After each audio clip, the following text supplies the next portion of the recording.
And while the mood in the Vatican still today is celebratory, the Catholic Church sex abuse scandal is still top of mind, especially for many here in Boston. And some are questioning whether Pope Leo is the right pontiff to resolve it.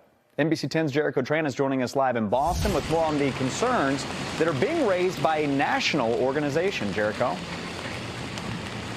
Yeah, Colton, before we start, I just want to say these stories are never easy to cover, and I want to acknowledge the sensitive content of the story, especially for those living here in Boston. That national organization is the Survivors Network of Those Abused by Priests. They are calling for a zero-tolerance policy as well as a full investigation into the pontiff after they say he ignored abuse claims not just here in the U.S., but also in Peru.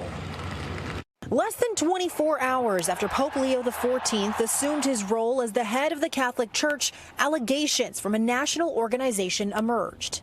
We find ourselves with Pope Leo now, who in his past had turned his back on some sexual abuse charges that he knew of. Eduardo Lopez Casas is the vice president of SNAP, the Survivors Network of Those Abused by Priests, an organization who approached the Vatican detailing their concerns with several cardinals, including Robert Francis Prevost. We did do our part in going to Rome and filing these complaints. The complaint claims that back in 2000, as a provincial of the Augustinians, Pope Leo XIV allowed Father James Ray, a priest accused of abusing minors, to reside in a Chicago friary near a school. That is something that was very, very concerning to us. The complaint also detailing Prevost's time in Peru as the Bishop of Chiclayo, when the organization claims he failed to properly report the abuse of 3 victims to the church.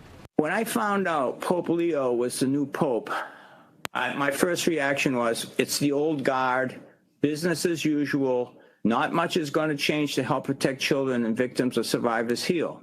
Now there's a call for the Vatican to address these claims. The case is that now Pope Leo XIV has been alleged to be involved in are complicated. They merit further scrutiny, but it's not at all clear exactly where final responsibility lies. And right now, the Vatican has not responded to that investigation into the Pope. In Boston, Jericho Tran, NBC 10 Boston.